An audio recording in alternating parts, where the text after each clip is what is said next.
Hey y'all, this is Lisa Atkins on Agile Uprising.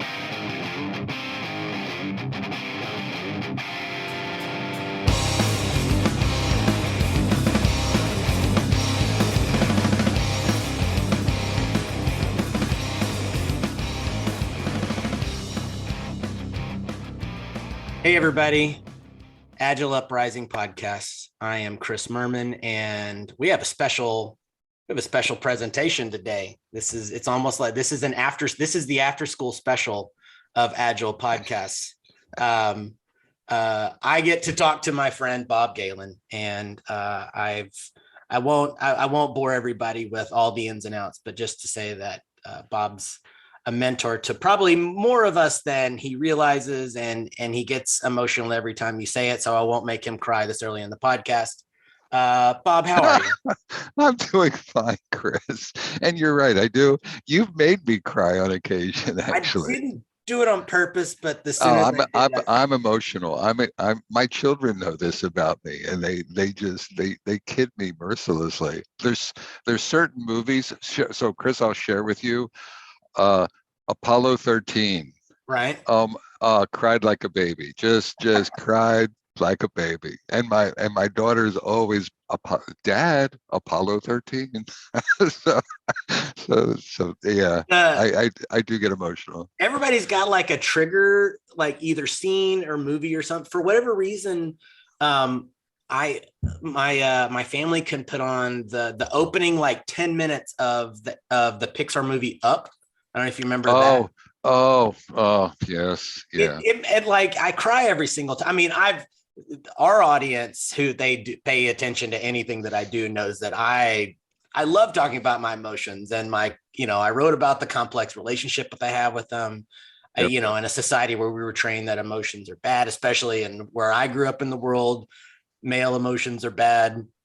I even have a son who's 12 that he walks around and he's like, grr, emotions. I don't want to talk to you. And I'm like, okay, well, let's be, all right. It starts young, Exactly. So I'm with you there. But we're not, our emotions may come out in this conversation, but we're not going to talk about that specifically.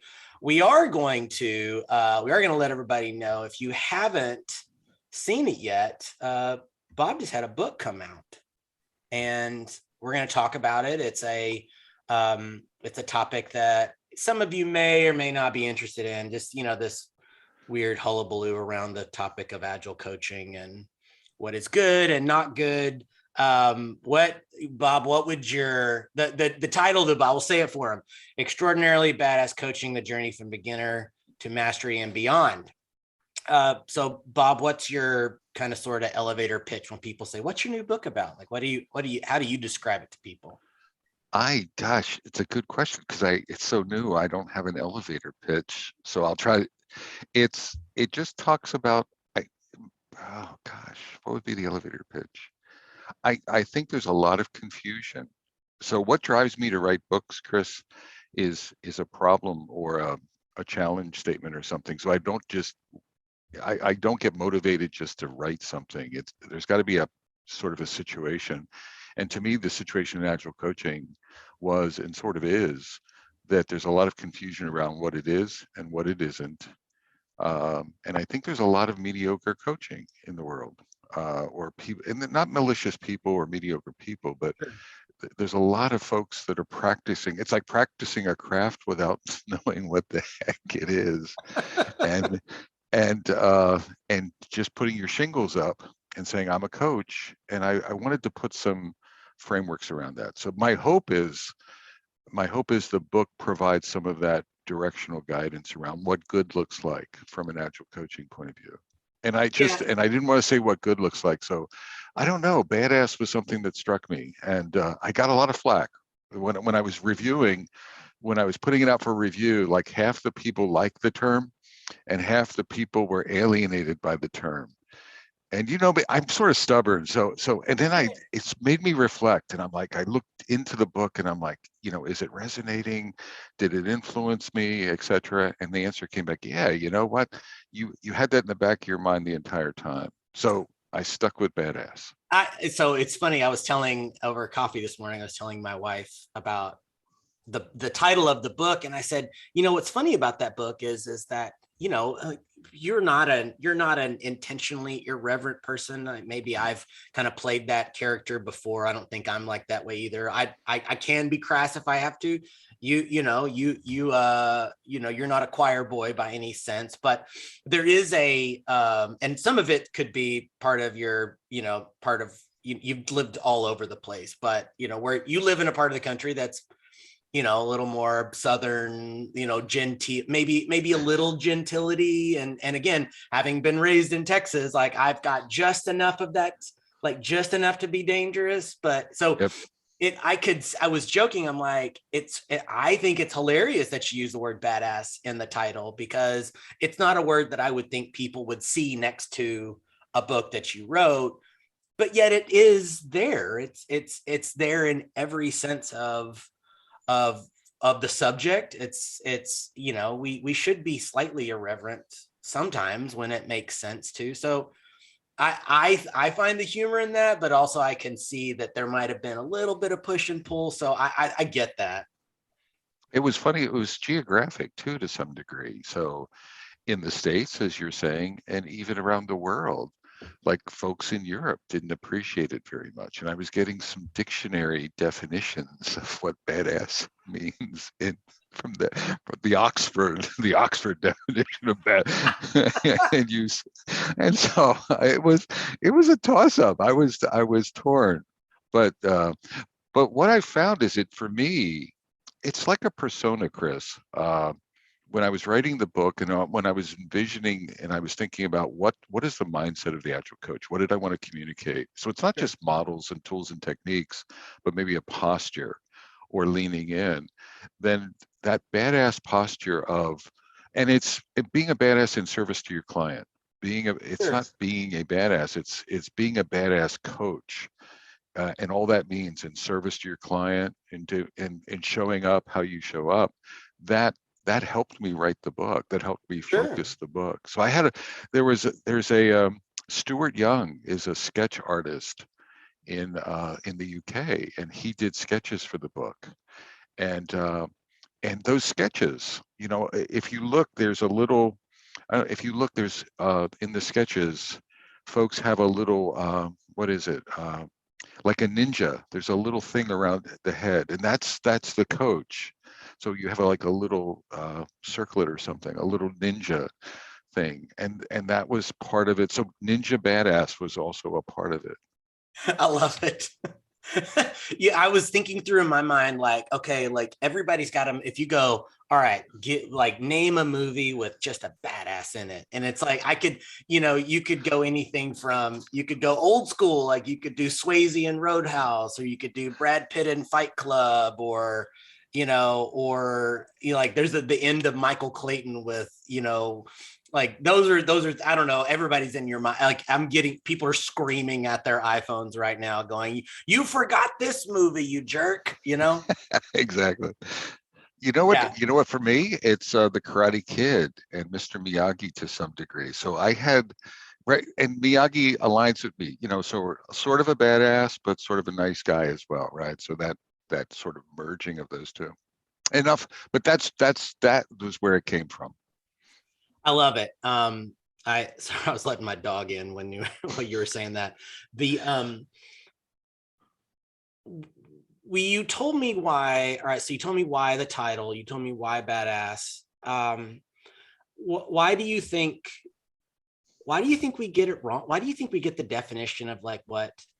It was never something that showed up in like something like the Scrum Guide, or we've definitely have some specific trainings for like thanks to ACI, the fine folks at IC Agile. Like there's a lot of training, and there's learning. There's some of the Cal stuff that you've done that's sort of along those lines, but doesn't specifically call out Agile coaching in the title. But it's this nebulous role that just kind of was like supersized Scrum Master into whatever it is now.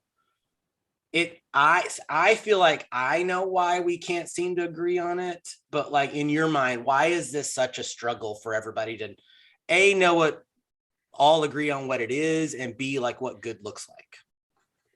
So I'll go back to Lisa. One of the things when I was writing the book, Lisa Atkins' book, and there's the Agile Coaching, ACI, I think at the time, has what's called the X-Wing model.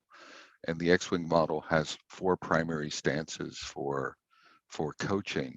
Right. So coaching stance, teaching stance, I think mentoring stance, facilitation stance. Right.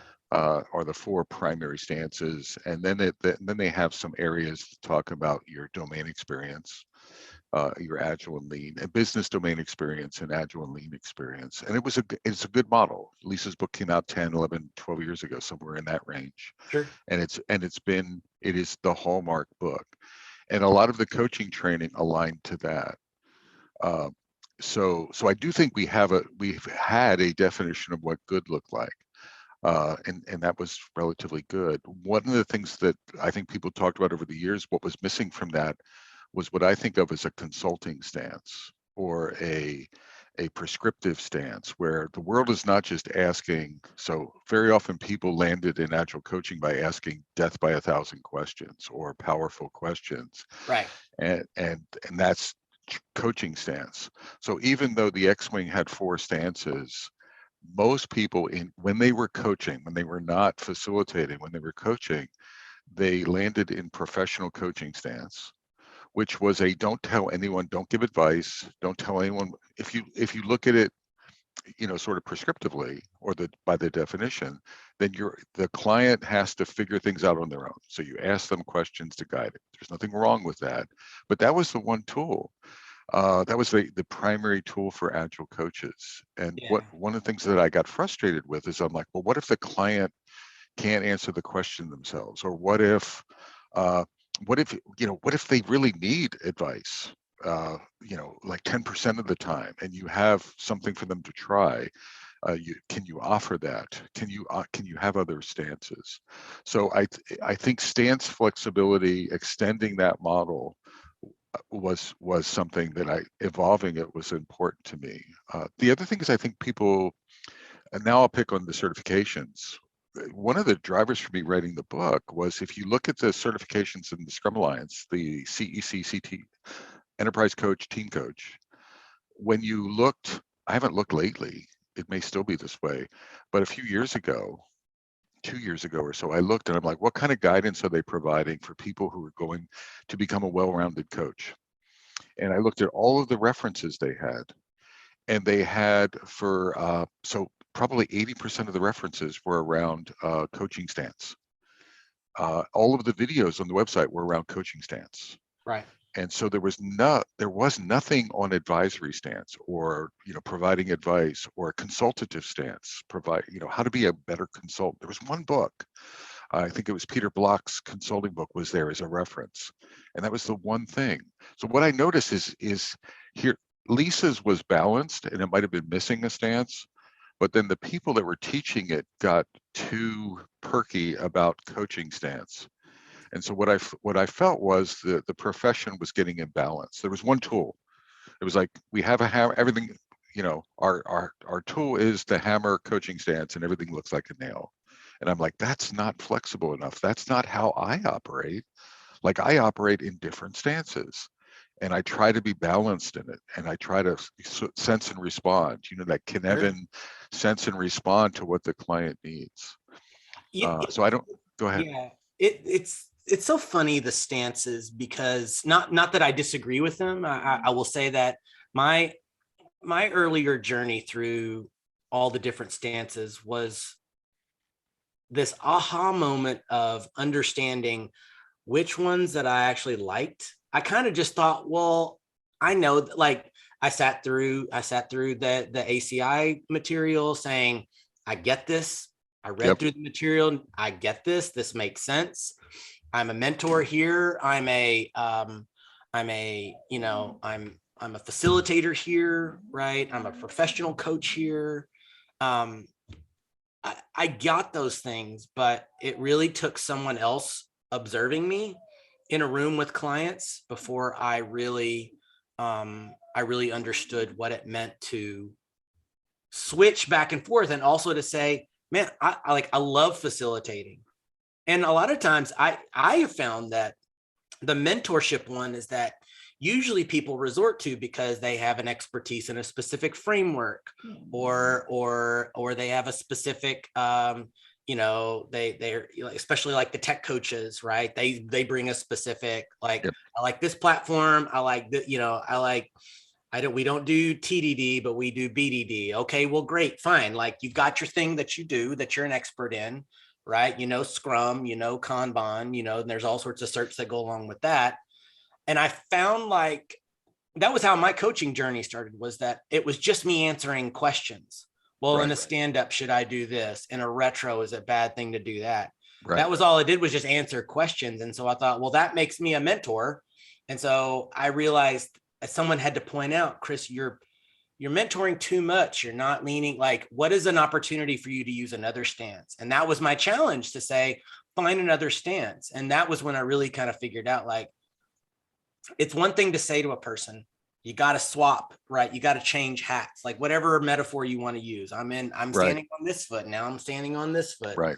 I'm leaning in, I'm leaning back, I'm doing whatever. I'm wearing the coaching hat.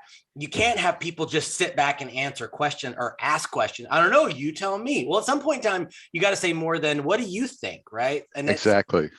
There's not you can't do that until you get enough time in the saddle, for lack of a better way to put it, right? One of the things I agree with what you're saying.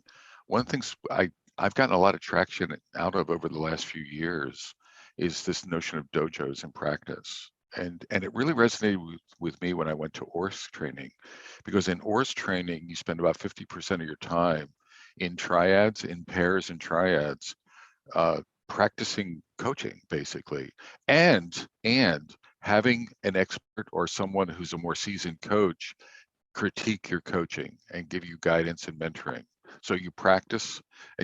So we're talking about, how do you get better at switching stances? You can sort of do it in the wild, which is really hard, or you can do it in a safe environment with colleagues and practice in dojos. So there's a chapter in the book that talks about how to do dojos. It has some scenarios for different scenes to exercise different stances, just to practice. We also have like 2 or 3 or 4 chapters. I asked a few people to write other chapters. So Mark Summers is a coach in the UK, and he contributed a few chapters which were like coaching stories.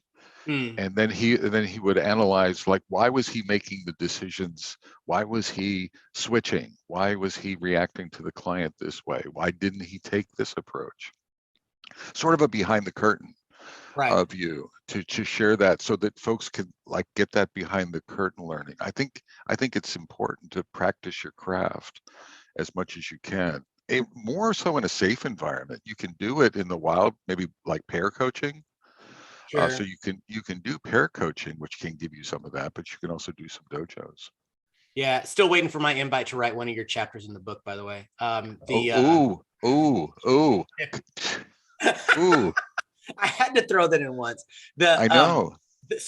But you're bringing up this idea. So in the wild, or a safe environment, can mean a lot of different things, right? It could be if you don't have access to a dojo, which, and frankly, with all of the virtual meetups and virtual gatherings that are available, like, you should be able to, even though it's harder to do it over Zoom than in person, but there are things available for you.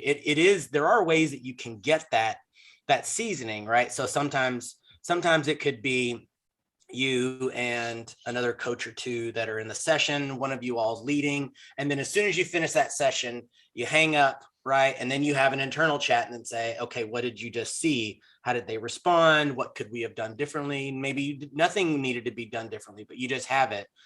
That idea of, hey, it's safe to say the real truth here, that you wanted you couldn't say it there, but here's the real truth.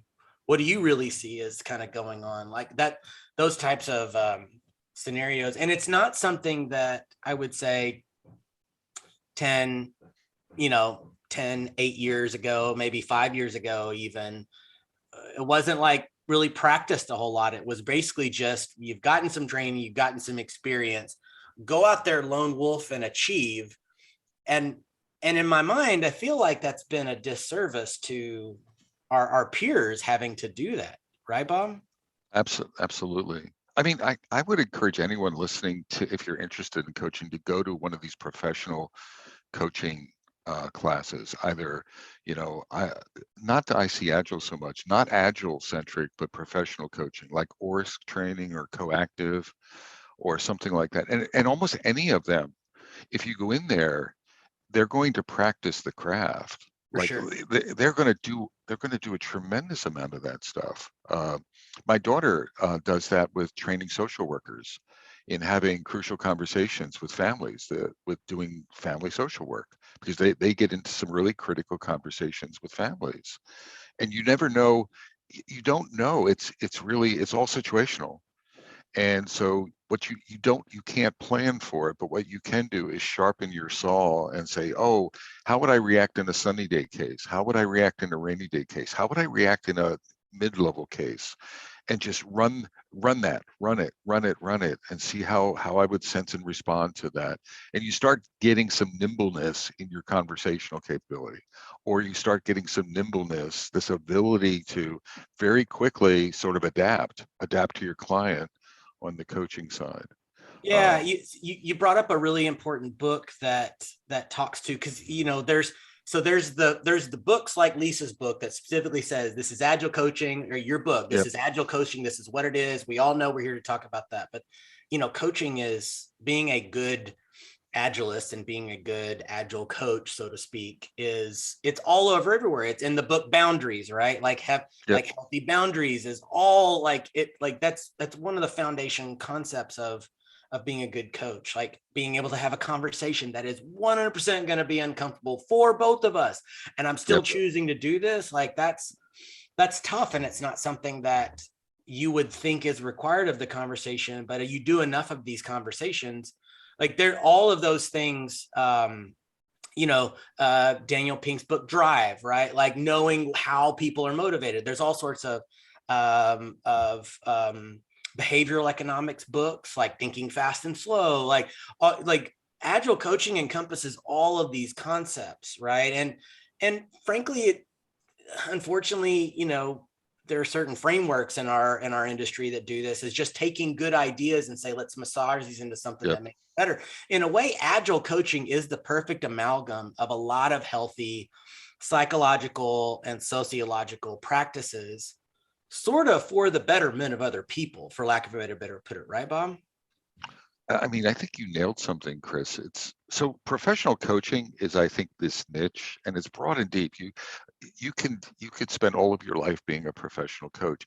To me, agile coaching, so that's is a superset of that.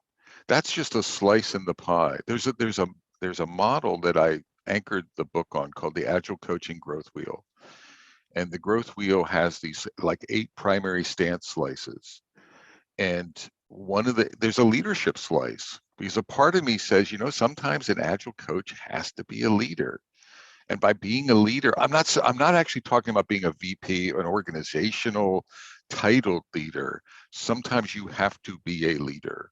And sometimes you would have, you might want to adopt a leadership stance to have one of these crucial conversations that you're talking about. Yeah. And buck up on your courage, or buck up on because it's what's required to serve your client. So the growth wheel has a lot, and I'm not saying it's exhaustive, but it's well-rounded. And you nailed it. I think agile coaching is this well-rounded art where you aggregate a lot of these things. Like, for example, I don't think a professional coach is going to bring Pink's work in, or it's Right. going to bring other crucial conversations in. It doesn't mean they don't read it. It just means that you're defined by the professional coaching sort of boundaries, which is powerful questions are a part of that. Right. Holding the client as having all of the answers is part of that. And that's a wonderful stance. But I don't think you stay there 100% of the time. Yeah, there's Uh, a lot of people like to lean on professional coaching as this be all end all, but there's very specific boundaries that I don't even fully truly understand, because I've not gone through like anybody that's done life coaching, like our friend yep. Pradeepa and all the other professional coaches that we know in the agile community. Like there's some people that have gone through the work to get licensed, certified to be a Yep. professional coach, to do, and I love life coaching as compared to like traditional counseling and Yep. therapy. It's a wonderful alternative, but it's got very tight constraints. And so for people to say it's all about powerful questions and you can do anything with it, it really kind of it makes it into something more than it is. And they think, oh, well, if I do that, then I'm an agile coach. Or if I know a framework, then I can be an agile coach. Or some people think coaching is, so if you took our genesis, like all, the genesis of agile coaching is being a good scrum master. We have Yep. people that call themselves agile coaches that have never been a scrum master before, or they have, and they think being a good agile coach is just getting teams to deliver faster, as if an agile coach can do that by themselves anyways. Like that's Absolutely. rather, but like they've got these little lenses of it and they think that's what it is, and it limits their ability to be their best self out there. And not just them, 100%, but it's how are you meeting your client? So yes, how am I my best self? But am I flexible enough to meet? So if we're serving the client, and I really think that's a part of agile coaching, is we are in service to the client. We have to meet them where they are, not where we want. So if I want them to be in professional coaching stance and I meet them there, but what if that's not where they are? What if they need leadership? What if they need facilitation? What if they need mentoring? What if they need whatever this? Then I need the flexibility either to get there or to tap Chris Merman on the shoulder, or I'll call you up and say, Chris, I need an emergency facilitator to help with this, but because I need to serve that client. Sure. Another driver for the book is, I just wanted to ground on this. So I mentor a lot of coaches and I do a lot of leadership coaching or organizational coaching, which means I hobnob with leaders often. And I've seen agile coaches who are stuck in professional coaching stance, and they ask these questions of the leaders, and it's powerful questions. And I see them get terminated or walk out of the door, or it's like, well, what do you think? I need your help with what? How would you approach it? And so you get into this dialogue where finally the leader's head explodes, and it's like, oh, you're not helping me. Sure. And I've seen that in the real world, and I've watched it unfold, and it's just not useful. It's not useful for the coach to be so narrow, and it's not useful. You're not serving your client. So and now in some cases there are clients that need that, that exploratory, sort of approach. Well, then meet them there. But very often leaders, so coaching, at least in my experience, coaching stance doesn't serve leaders very well. In large doses, you can sprinkle it. It's like sprinkles on an ice cream. You can sprinkle it in a little bit, but if you're excessive with it, they're not going to get much from that. Sure. And I know there's some people that are not going to like this, but it's okay to hand a client a fish sometimes, right? Yeah. You do not have to be paid solely by, look at all the people I taught how to fish on their own. Well, sometimes people don't even know where the fish are. Some people don't. Like, now granted, if you've been with this client for a bit and they ask you for the fifth time, I don't understand metrics. Can you please give me an opinion on metric? Well, I gave it to you 4 times already and you just didn't like the answer. So like that's one thing, right? We're not saying if you've given the client an answer and they don't like it, well, that's a whole other stance, which is, okay, well, I think this would be good for you to try, and you haven't tried it, but you don't seem to want to try it. So rather than telling you to do it again, I'll give you another idea, but you got to make me a deal. I'll give you 1 or 2 more ideas, but I'm not giving you another one until you try one of the first ones. Well, that's okay, right? And you can say that and not be a bad coach, right? Absolutely. Yes, I gave an answer, right? It can be more than what you think it is. Absolutely. There, forget coach. You're being real. Like the dialogue you just had there, that's a real. So maybe let's call it real stance. Right? The real stance is I gave you some options and you just ignored them. I'm getting a little bit frustrated and tired of giving you options. You get one more shot. I'm kidding. I still want to get paid, but you get one more shot here, and you got to do something. And I think that's a fair dialogue to have occasionally.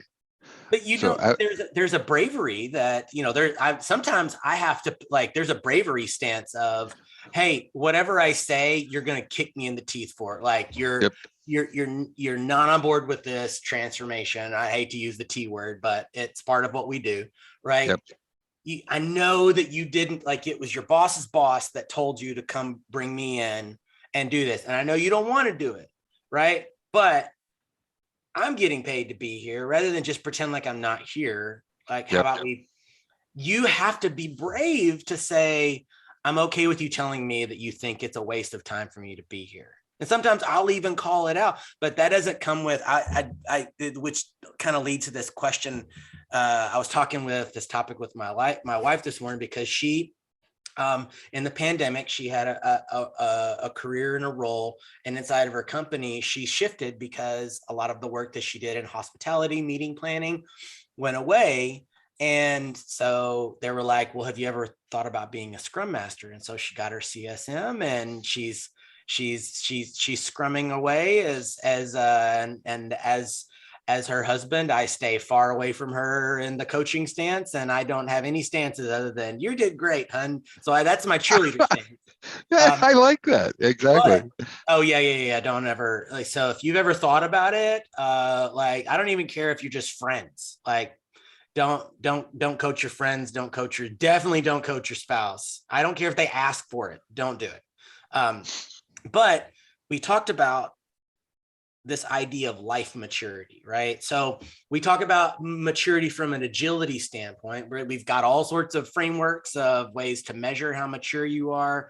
Oh, well, you're a this and this, and you're a that and that. Well, this model says Right, that you're not terrible, but you could work on these things and all sorts of right, things. We don't talk about how mature are you at? And I'm not saying like age has anything to do with it, right? Because I know people your age, Bob, that are as mature as my 12-year-old, right? Like my dad went to college with a bunch of them, right? And they're in their yep, 70s and 80s, right? Like your age has nothing to do with it. But because my wife got a later start to be a scrum master, she'd experienced some life first, right? So these scrum masters that are a decade younger than her, they don't know what it's like to get laid off or to have to change industries, or when a leader comes at you and says, no, I'm not going to do that. Well, what do they do? Right. So I say all that to say, like, where do you feel that a certain maturity of life fits into this? And what does that have to do with quote unquote our agile maturity? I mean, one of the reasons, and I think this will come back and sort of apply to what you're asking, in the center of the agile. So I really like this model. And it's not to say the X-Wing model is bad, but I just happened on this model. It was an open source thing that came out of a European Scrum coaching camps in like 2014, 15, 16. Some folks were trying to, explore what agile coaching is. And in the middle of it, it's a wheel. And in the middle of it is self-mastery. And and self-mastery is multifaceted. So emotional intelligence is part of self-mastery. Self-awareness is part of self-mastery. I think I would throw a lot of my ORSC learning, my internal ORSC learning. For me, the things in ORSC that changed me, that made me a better person, forget a coach, are in self-mastery, meaning self-learning. Journaling, I believe in journaling and being reflective quite a bit. And I put that in there. I would put your life knowledge in there as part of self-mastery, and teasing it apart and trying to understand it. And then that becomes the center of your coaching. If that, so so showing up, part of serving the client is serving yourself. Self-care is in self-mastery. Being very decisive about how am I going to show up with the client. Like a lot of coaches just run in and coach. To me, part of the coaching engagement would be, or not the engagement, would be focus centering on myself first. How does the client need me to show up today? Am I ready to show up? Did I have the right coffee mixture this morning to show up in the right way to serve my client? Am I aware of that? do I have patience today? My client, they just made a release and it failed, and they're frustrated, right? Am I in a position to meet them? I hope I'm making sense, Chris, but it's that center of forget all of this stance hoopla. It's like what is our awareness of ourselves? And sort of how are we showing up before we coach anything? And Yeah. I think that's there. You Go ahead. so you touch on, so you've mentioned some of the like coactive and ORSC, right? A lot of, and really in the ACI stuff, there's also, you're not alone learning. A lot of what you're describing is really self-awareness, self-reflection, and practicing it. Like you're practicing being coached before you're ever intending on doing someone else. And that's something that is absolutely not a part of many of our peers' journeys. And I'm not to say that they're less of one because they haven't been coached. Yep. It just shows so we go back to like maturity in your journey, right? Yep. Well, there's maturity takes several forms and shapes. The way that you talked about how am I showing up, I've always taught it to, and I'm a big fan of journaling as well. You and I are both writers though, so we express ourselves through words really well. And I've always struggled with people that don't know how to write, of how do you journal? Because I just say, listen, when you start your journey, especially when you start with a new client, it's so important to say, how am I showing up today? Well, why? Do I have to be something specific? You could take Bob's words to say, I have to be something specific to be successful as a coach today. That's not what I'm saying, right? In fact, you can be anything and be successful as long as you do the work to say, this is how I'm showing up, right? If you don't know that, so a simple free writing exercise is to spend 5 minutes every day. Ask yourself the question, how am I showing up for people today? Look at your calendar. Yep. If you want to give today in a reference of, well, I'm meeting with these people. Okay, fine. But you don't have to do that. Just how am I showing up? If you'll spend a few minutes writing how I'm showing up, what you're practicing is self-reflection. Now, you may not be a writer. So my wife is an artist. She loves painting and drawing. I can't draw to save my life, right? But she, instead of journaling her day, sometimes she'll draw her day. Yep. It's an equally successful activity. It may not be drawing. It may be, is it important to capture something that you can maybe go back and look at? Yes, there's positive in that. But if you just say like, I literally have nothing. Okay, can we just talk? Can you call a friend that you trust and say, hey, this is how I'm showing up do you have a mentor, someone mentoring you? Maybe call them while we used to have commutes, but now that we don't have as many commutes, right? Like, do you have someone that you can just spend 5 minutes and say, this is how I'm showing up? Great. Well, have you thought about how that could impact your day? No, but I will now. Any of that is a valid expression of how you're showing up. And if you'll just do that, it puts you in a much more powerful position to know how you are, because you are going to affect the lives of others, whether you want it to or not. And I wish there was a way that we can acknowledge that as part of our journey, Bob, because I don't think I know I didn't do this consciously. I don't know when you were kind of first started consulting in this space, like, is there something that we can do to better acknowledge like how I show up affects people, and that it's kind of important, right? So I talk about it it's one of the things I brought up in the book again, and I don't mean this to be too ORSC, but there's the notion of meta skills in ORSC, and meta skills are, think of it as your mindset of how you show up to, what is your mindset when you're coaching someone, or what is my mindset? Like my meta skill, I thought about this session, Chris, before, and I was thinking about how do I want to show up with Chris? And I wanted to show up with some playfulness as a meta skill. I wanted to show up with some curiosity as a meta skill. And I also wanted to show up with some thankfulness, because I was very thankful that you invited me here. Sure. And that's my meta skills, my mindset.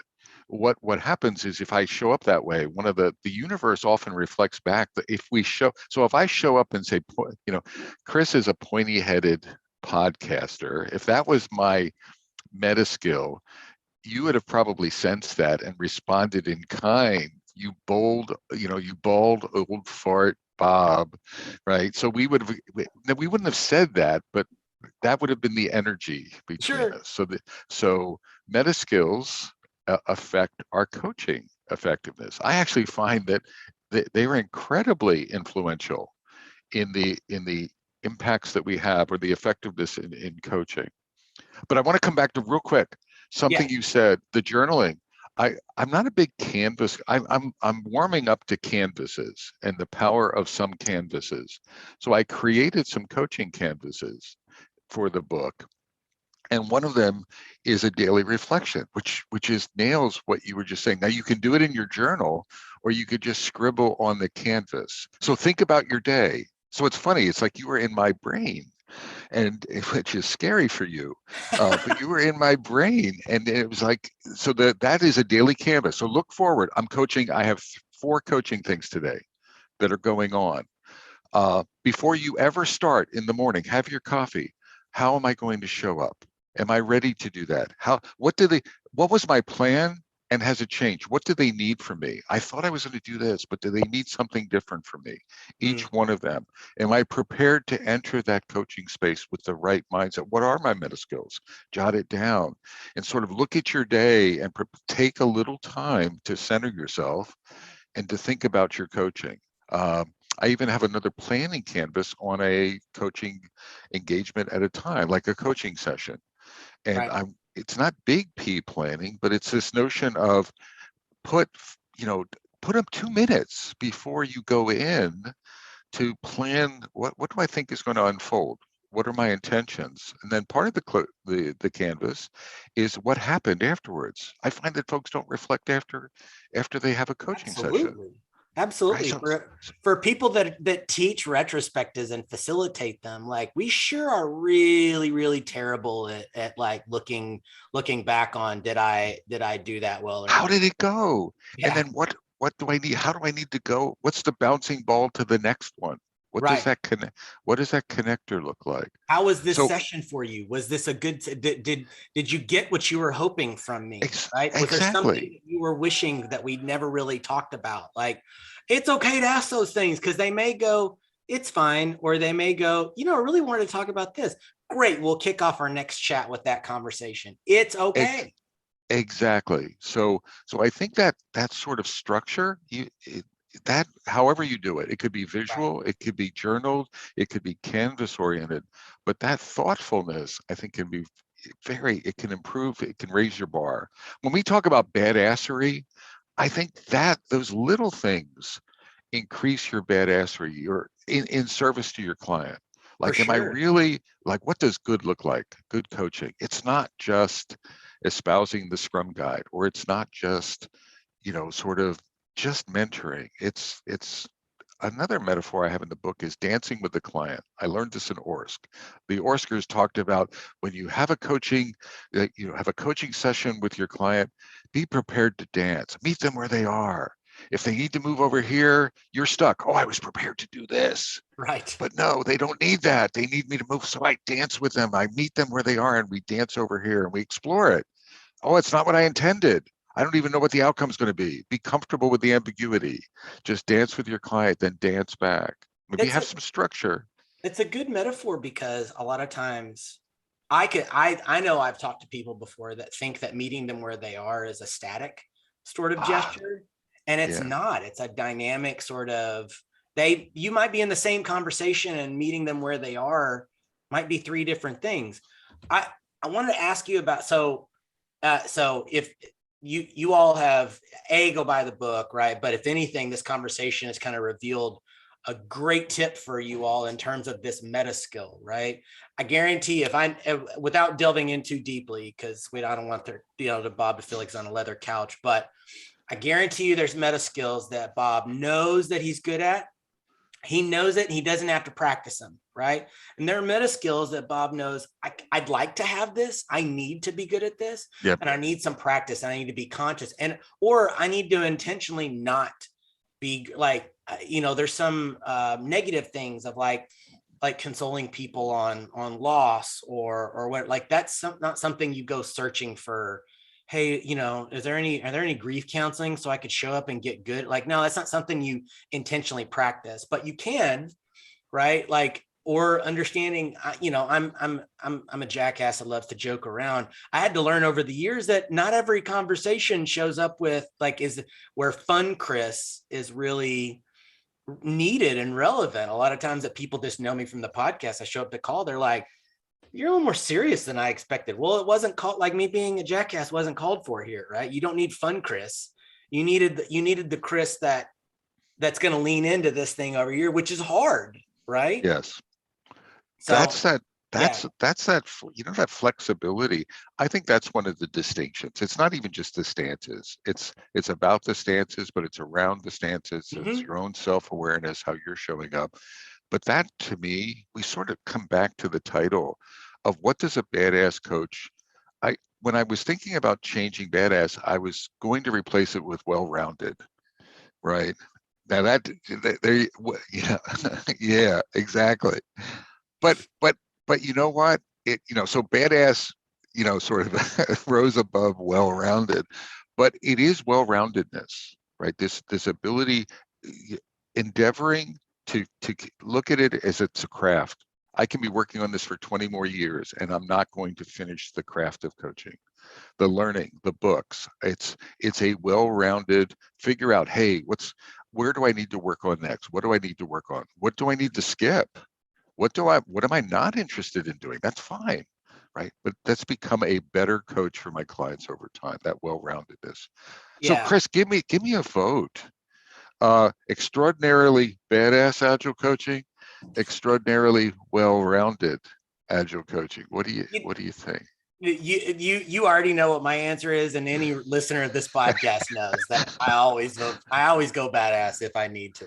Oh, if nothing else, because it's a fun word to try to shoot for. Exactly. Hey, where are you at in your agile journey? Well, I'm not quite to badassery yet, but I'm an aspiring badass agile coach. See, doesn't that roll off? Doesn't that just warm your heart? Yes. Way better. Yes. Can we make this an official title in the community? No, like, it is. Inspiring badass.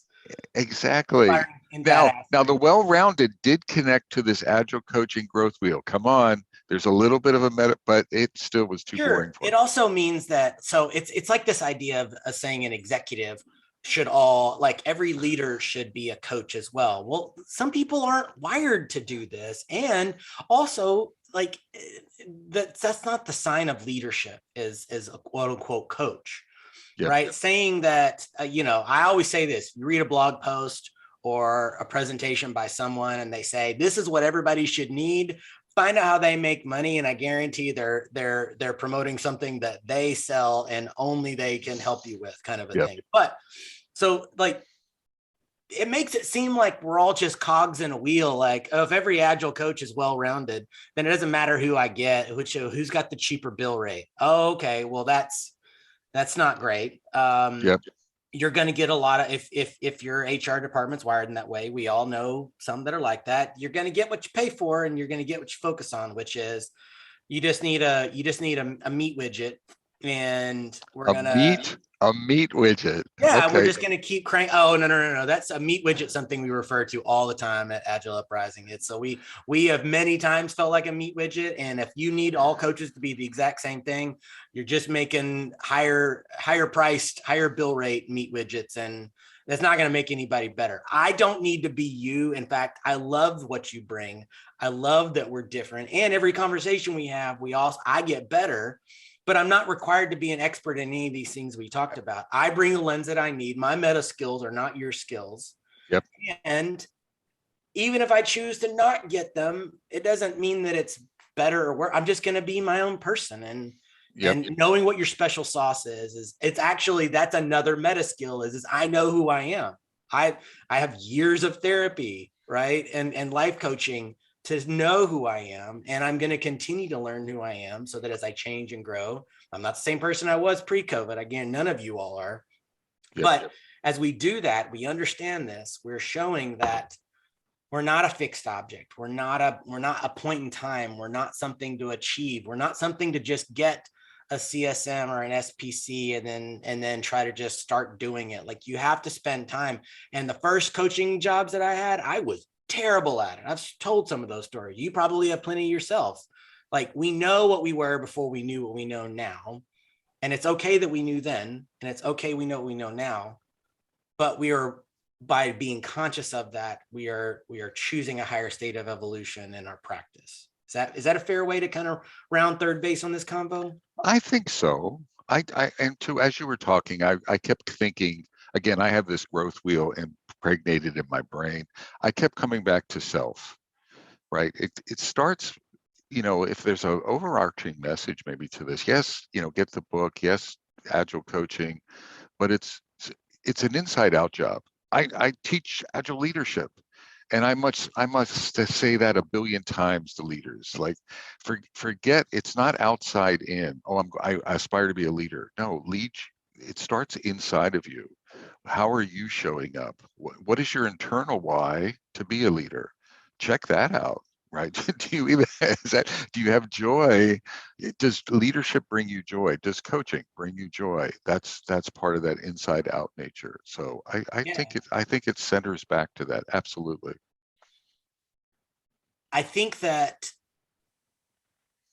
book is for those that want to lean in and be a little more conscious about the way we've shown up recently.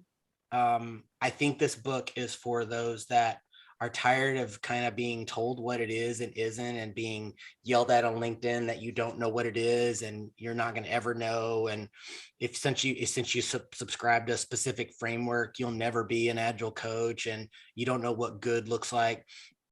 Bob is not saying here that, I'm going to speak for Bob, but I feel like you said it already.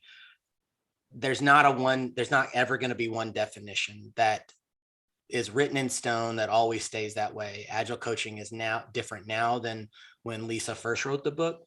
It's going to be different years from now. Who knows how long the term agile coach is going to be around, period. We might be called something else. And, people have been saying agile coach will become something else and whatever. Well, it's still here. I don't know how much longer it's going to be, and we don't have to pontificate on that. But the skills that we have are needed, and it's part of not only a good agile journey, but it's a part of a good life journey to just say, here's where I'm at, here's where I am, here's where I know I am, here are the skills that I bring to this conversation, and I'm here to help people because it's not about me. And if there's anything else that we could end this conversation on, Bob is one of the, I'm saying this so he doesn't have to say it. Bob is an incredibly humble person that does not need his name on something to consider his career like well done. The little things are what makes Bob's life better and more valuable. It's the little conversations, the little relationships. And if you are willing to lean into that and have that same approach, your journey is going to have a lot more fulfillment and enrichment than you would have ever really thought. Oh my gosh. I'm starting to get tearful here. That was a wonderful landing. Can I quickly land it in another? I put together some replacements for badass in the book. I'm just going to ramble them on. Okay. So first I use badass as an adjective. The online thesaurus word hippo says this implies displaying outstanding skill, knowledge, and experience in a given field. And it provides a long list of synonyms, including, and these resonated with me.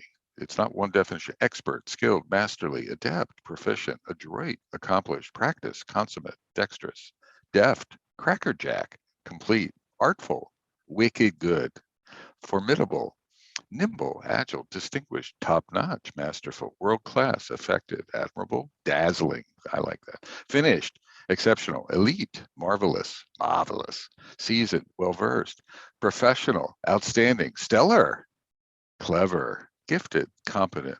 And then I put a couple of my own here: humble, resilient, reflective, curious, artful again, playful, exuberant, joyous, dedicated, courageous, dogged, and open-minded.